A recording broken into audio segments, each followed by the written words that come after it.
There are no windows, no sunlight, no fresh air. For months at a time, more than 100 sailors live inside a steel vessel hidden beneath the ocean. This is not a temporary mission.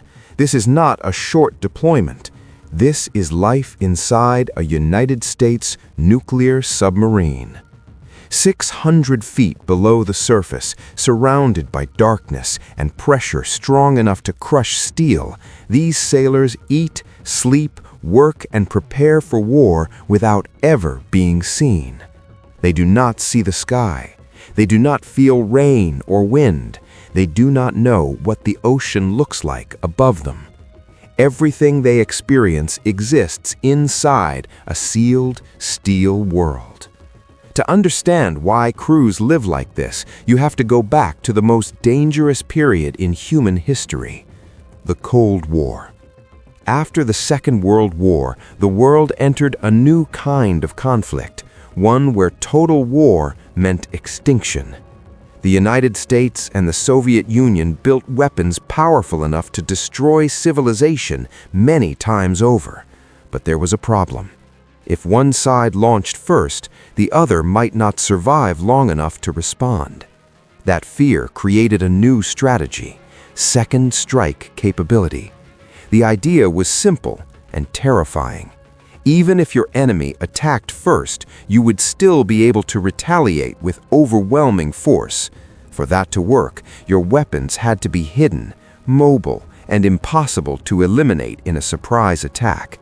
Missile silos could be targeted, air bases could be destroyed, but submarines were different. The ocean is vast, and underwater, detection is never guaranteed. A nuclear submarine could disappear into the depths and remain there undetected for months. As long as even one submarine remained at sea, deterrence held. And so, the United States built an entire fleet around that idea. Ballistic missile submarines, attack submarines, silent guardians of a nuclear balance no one ever wanted to test. But submarines are not just machines, they are environments, and the people inside them pay the price for that invisibility. Nuclear propulsion changed naval warfare forever. Before nuclear power, submarines were limited. Diesel engines required oxygen. Batteries had to be recharged. Submarines were forced to surface regularly, exposing themselves to detection and attack. Nuclear reactors removed that limitation. They produced immense power without consuming oxygen. They allowed submarines to remain submerged indefinitely. In theory, a nuclear submarine could stay underwater for years. In reality, the limit is human endurance, food, mental health, and the ability to live inside a steel tube without sunlight. Before a submarine ever leaves port, the crew is carefully selected. Psychological screening is extensive. Not everyone can handle confinement. Not everyone can function without privacy. The Navy looks for sailors who can tolerate monotony, stress, and isolation without breaking down. Because once the submarine dives, there is no leaving. The first dive is something every submariner remembers. Hatches are sealed, lines are cast off. The submarine moves away from the pier. At first, it feels like any other ship. Then the order is given: dive. Water floods the ballast tanks, the deck tilts slightly, and the submarine begins to sink. Light fades through the periscope. The ocean closes in, and the world above disappears. Inside the submarine, nothing dramatic happens. There is no shaking, no sudden noise, just the quiet understanding that you are now completely dependent on this machine. As the submarine descends, pressure increases. The hull flexes slightly. It is designed to do this, but the sound is unmistakable, a reminder that the ocean is always there. At operational depth, the submarine levels off.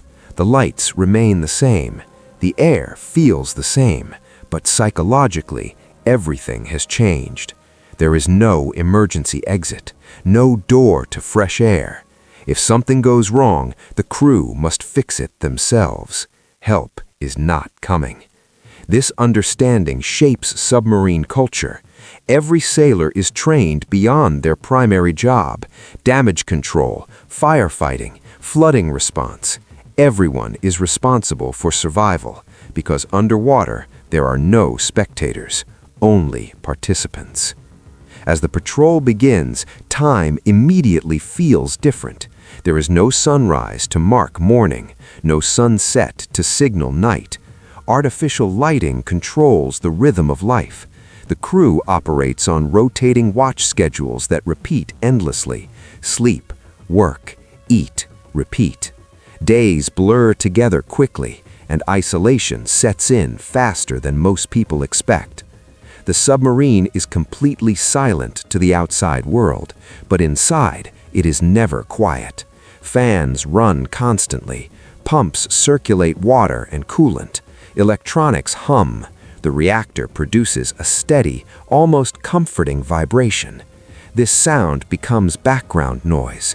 When it stops, everyone notices, because silence can mean danger. This is the world submarine crews actually live in, a world of steel, pressure, and routine. And this is only the beginning, because surviving the environment is one thing, living inside it, day after day, is another challenge entirely. Once the submarine settles into its patrol routine, life quickly becomes repetitive. There are no landmarks, no changing scenery, no natural signals to mark the passage of time. Instead, daily life is divided into watches, work periods that repeat again and again, 24 hours a day. On a submarine, the schedule never stops. Someone is always awake. Someone is always watching. And someone is always responsible for keeping the boat alive. Sleep becomes one of the most precious commodities on board. But even sleep is shared. On many U.S. nuclear submarines, there are fewer bunks than sailors. The solution is a system known as hot bunking. 3 sailors, 2 bunks. Rotating shifts. When one sailor finishes his watch, another takes his place almost immediately. The bed is still warm. There is no time to complain. The next watch starts soon. Bunks are stacked 3 high inside narrow compartments. Each bunk is barely wider than the sailor who sleeps in it. There is just enough room to lie flat. Sitting upright is difficult. Turning over requires care. A thin curtain slides closed to create a small illusion of privacy. But sound passes easily. So does vibration. The submarine never truly rests. Each bunk also serves as personal storage. Uniforms are folded carefully. Boots are tucked underneath. Letters from home are kept close. Photos are taped to the metal walls. Everything a sailor owns must fit into this tiny space. There are no closets, no drawers, no private rooms. For many sailors, the bunk becomes the only place where they can be alone. Even then, they are never truly isolated. The air inside a submarine is entirely artificial. It is carefully controlled, monitored, and recycled. Oxygen is produced through electrolysis, separating it from water. Carbon dioxide is removed using chemical scrubbers. Trace gases are constantly measured. The goal is to create an atmosphere that feels normal. But after weeks underwater, sailors notice subtle changes. The air becomes dry. Smells linger longer. Food odors mix with oil, metal, and machinery. There is a distinct smell to every submarine. Veteran submariners can recognize it instantly. It clings to uniforms, to skin, to memory. Despite these conditions, meals remain one of the most important moments of the day. Food is more than fuel. It is comfort. It is morale. The galley is small and crowded, often no larger than a household bathroom. Yet it produces 3 hot meals a day for more than 100 sailors. Submarine cooks work long hours in tight conditions. They balance trays, ovens, and supplies while the boat moves silently through the ocean. At the start of a patrol, fresh food is stored everywhere. Boxes of vegetables fill passageways. Fruit is packed beneath bunks. Even shower stalls are used for storage. As the patrol continues, fresh food slowly disappears. First the fruits, then the vegetables. Eventually, only frozen and canned food remains. Even so, meals continue without interruption. Bread is baked daily. Special meals appear on holidays, Thanksgiving, Christmas, even birthdays. These moments provide a sense of normalcy in an otherwise unnatural environment. Water is another carefully managed resource. Although submarines can produce fresh water, conservation is critical. Showers are short, often limited to just a few minutes, sometimes restricted further during long patrols. Sailors learn to wash quickly and efficiently. Turn the water on, get wet, turn it off, soap up, rinse fast. Every drop matters. The bathroom, known as the head, is far more complex than it appears. It is a pressurized system that must be operated in the correct sequence. Valves must be opened and closed in order. Mistakes can cause serious problems. Improper use has, in the past, flooded entire compartments with sewage. Because of this, every sailor receives training. No one uses the head casually. Discipline extends even to the most basic human needs. Hygiene is functional, not luxurious. There are no long showers, no space for relaxation. The goal is cleanliness, not comfort. Laundry is done on board using small machines that run constantly. Clothes dry slowly in the recycled air. The smell of detergent mixes with the ever-present scent of metal and oil. Daily routine is what keeps the crew functioning. Without routine, time would blur completely. Each sailor knows when to work, when to eat, when to sleep. The repetition is intentional. It reduces stress, it creates predictability, and it keeps the crew focused. Even leisure time is structured. Movies are watched on shared screens. Books are passed between sailors. Card games appear during off-watch hours. Small rituals develop. Inside jokes, nicknames, unspoken rules about shared space. Living this close to others leaves no room for ego. Everyone hears everything. Everyone sees everything. Privacy is replaced by tolerance. Annoyances must be managed internally, because tomorrow the same people will still be there. Over time, the submarine stops feeling foreign. The noise becomes background. The smells become familiar. The confinement becomes normal. This adaptation is not accidental. It is a survival mechanism. Because life inside the steel tube is not just about physical endurance. It is about mental resilience. And that challenge only grows harder as the patrol continues. By the 3rd or 4th week of a patrol, something changes. The novelty is gone. The excitement has faded. What remains is routine and pressure.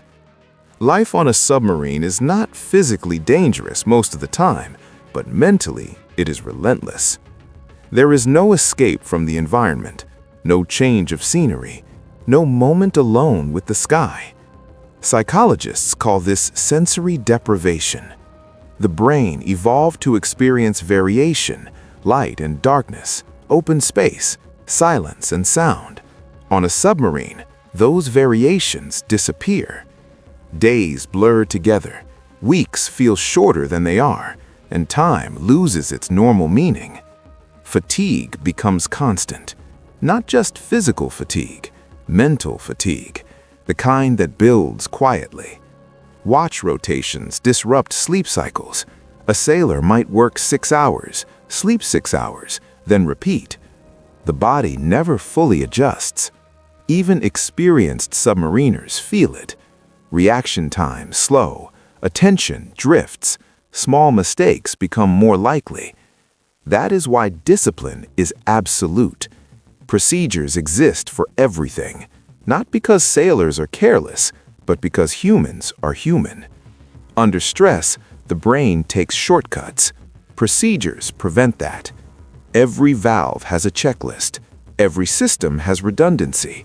Every action is verified. On a submarine, improvisation is dangerous. Training begins long before a patrol ever starts. Submariners rehearse emergencies constantly.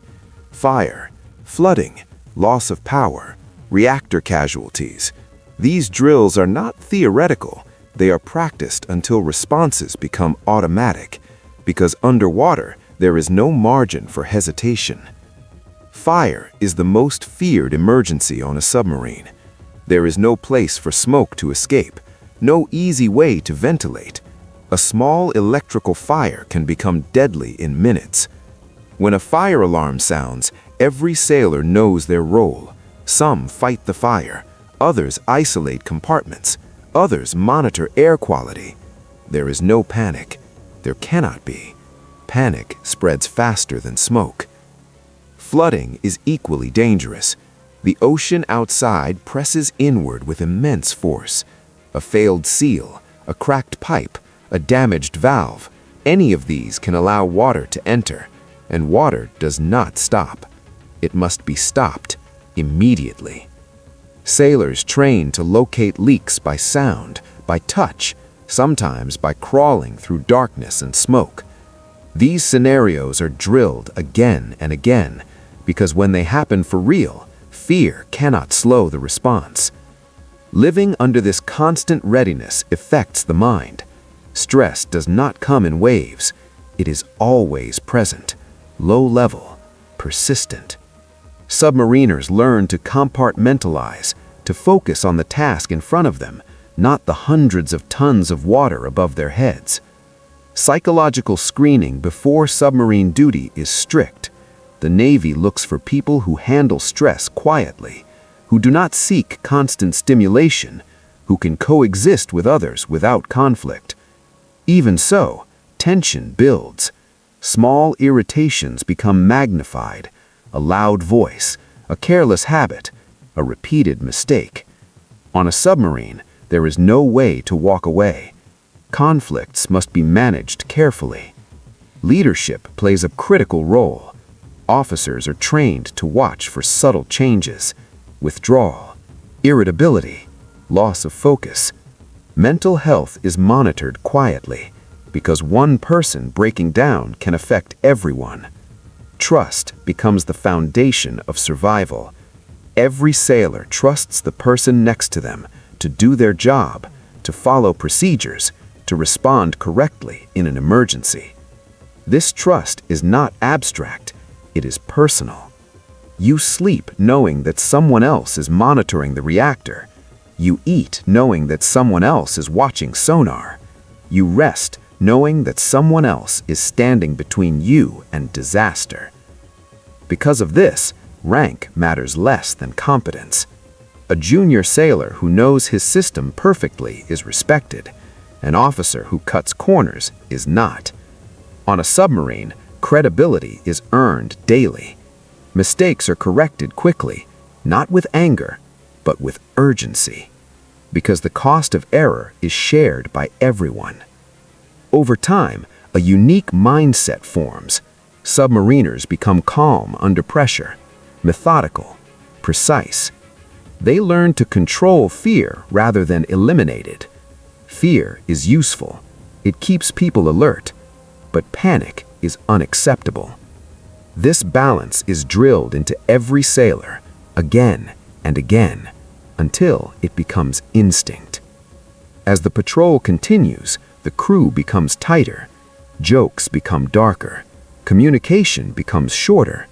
Unspoken understanding replaces explanation.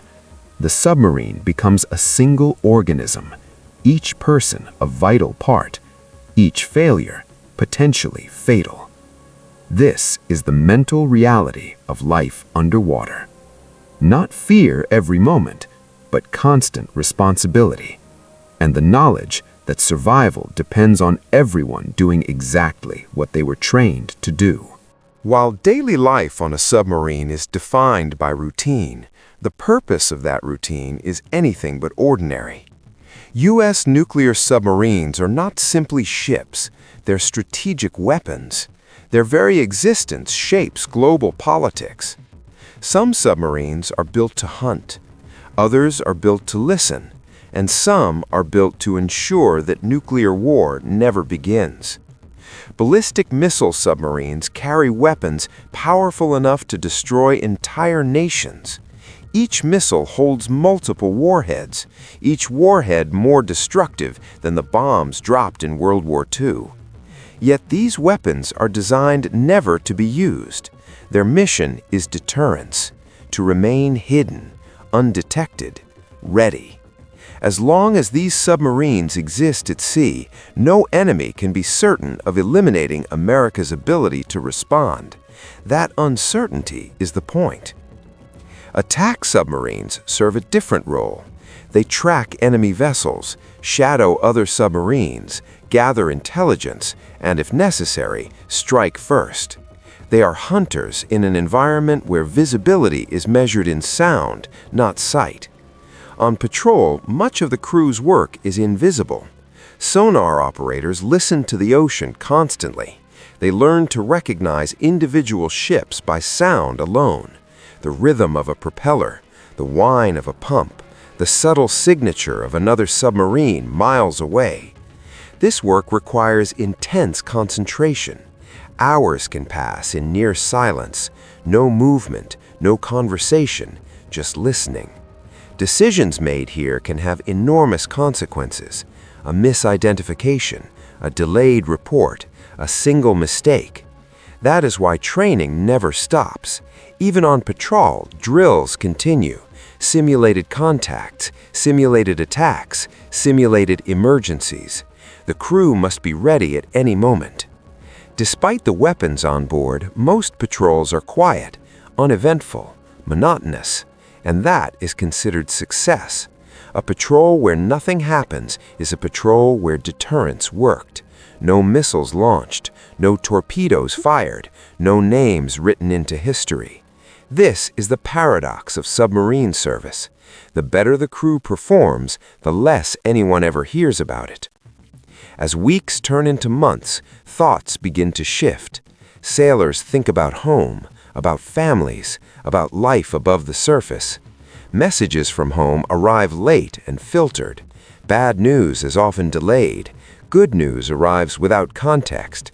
The outside world feels distant. Inside the submarine, the crew becomes its own society. Shared jokes, shared frustrations, shared sacrifices. Rank still exists, but bonds cut across it. Everyone depends on everyone else.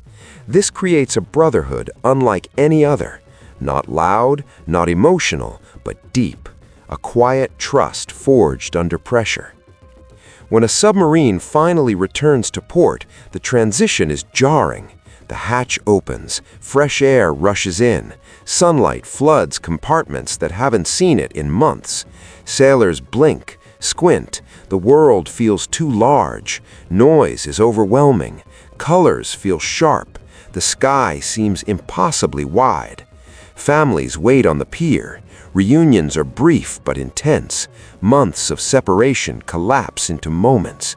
And yet, part of the crew never fully leaves the submarine behind, because no one outside truly understands what it was like. The confinement, the pressure, the constant awareness that survival depended on everyone else. Submarine service changes people. It builds patience, attention to detail, a calm response to stress. It also leaves marks that are harder to see. memories of isolation, of missed moments, of living in a world where mistakes were not an option. Yet sailors volunteer for this duty again and again, not for recognition, not for comfort, but because they understand the mission. They know that as long as someone is willing to live beneath the ocean in silence, catastrophe is less likely above it. Inside a U.S. nuclear submarine, crews do not chase glory. They accept invisibility. They accept discomfort. They accept isolation, so that the rest of the world does not have to. Their world is steel. Their sky is pressure. Their days are measured in watches and routines, and their success is measured by what never happens. No explosions, no headlines, no war. They operate unseen, unheard, and largely unknown. But every day they remain below the waves, the world above remains a little safer. This is where crews actually live. This is what they endure, and this is the price of silence.